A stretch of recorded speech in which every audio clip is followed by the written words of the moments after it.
So thank you guys for joining us for Oak Nights. I am super excited to have my friend Jessica from Discovering Wilderness joining us this month. We're going to be talking all about trailside meals.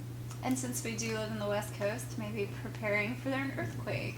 Yes, we have a they- whole bunch of those. I was going to say, we have those, we got them at Weimar, and we have them in our emergency kit for backup.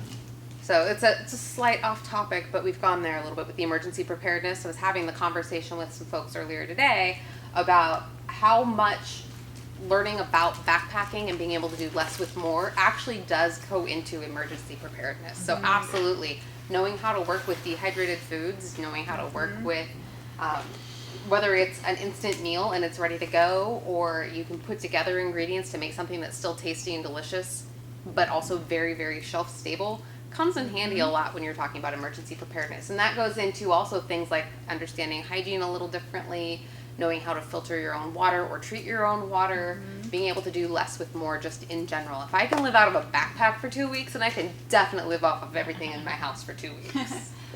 So it was just a fun conversation, a different way to look at how backpacking skills actually can turn into real world survival skills.